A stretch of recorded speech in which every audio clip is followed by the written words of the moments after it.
I completed the World Baseball Classic program in MLB 23. Today, I'm going to go through and give some tips and feedback on how you could get this program done as fast as possible. The amount of diamonds in this program is really nice. You get so many 90, 95, 97 overall players. It's just a great way to start off Diamond Dynasty and getting your team built the right way. If you see the program structure, we have the event that can give us progress, a bunch of parallel XP missions with the cards. You don't know parallel XP. Basically, if you use the card, the more hits and at-bats and strikeouts and all of that you accrue with these cards will give you XP and get parallel levels. So the parallel XP you accrue will be from just using the cards. Then you have moments that are just recreating the World Baseball Classic moments that existed. These aren't too bad in my opinion. Most of them are on veteran difficulty. And then you have your showdown. In Showdown, you'll be using these WBC cards along with some of the other ones outside of the program and try to work your way towards defeating Camilo Doval, and then the WBC Conquest, where you just face a couple teams on the map and conquer all of that. If you are looking at all this and unsure of where to start, I'd really recommend starting off in the moments and the showdown. Do those as your first two things in whichever order you want, and you could get a bunch of these lower overall packs on your team so you could start tackling the PXP missions. If you complete the moments, which will give you 70 stars, and then the showdown, which will give you 25, you'll be all the way up to 95 stars, meaning you'll have about 18 cards to use on your team. So you want to fill your team with all of these WBC cards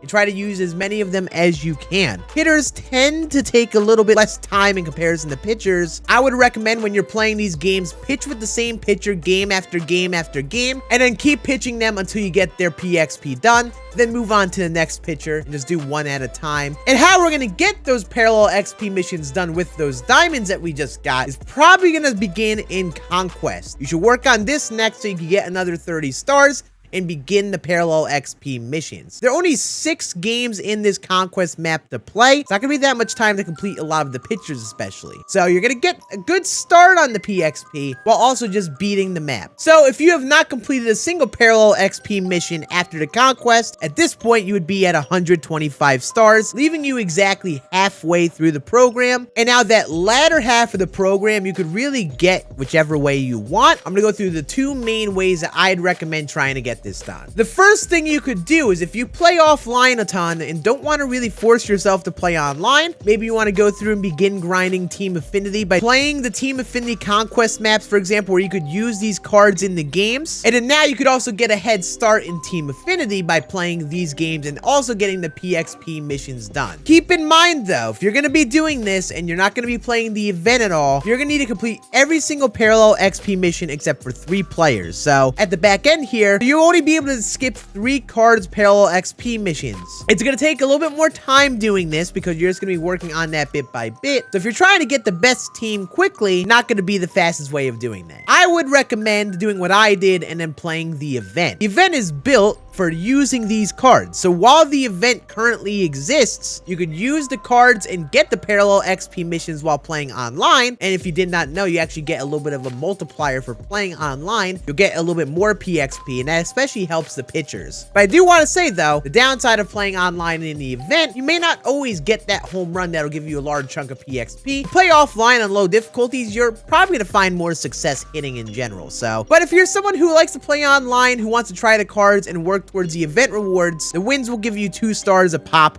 so you can shortcut some of those missions. So those 8 wins shortcut me on 16 points, saving me on 3 parallel XP missions. And completing the PXP missions while playing the events, depending on the level of player you are, it's probably going to save you more time than doing the offline grinding. So it's either play online, play the event, and work towards those awards, or play offline and probably keep on working towards Team Affinity. And then you get the program done, and you have a God Squad basically like this. And you could even get that Around the World Choice Pack and have a chance at that 99 Mike Trout and so on. So you can have a very good team built by just completing this program. And also remember, getting all of these cards will be valuable for collecting them in the set collections. And let me know in the comments, what do you think? Are you going to be getting these WBC cards? And let me know which cards in this program you've enjoyed so far. I'll be tier listing all of these cards down the road on the channel, so make sure you subscribe so you know my thoughts on which cards are going to be the best to use as we go on here. But I appreciate you all watching. Have a great rest of your day, and I'll see you all again on the next video this week.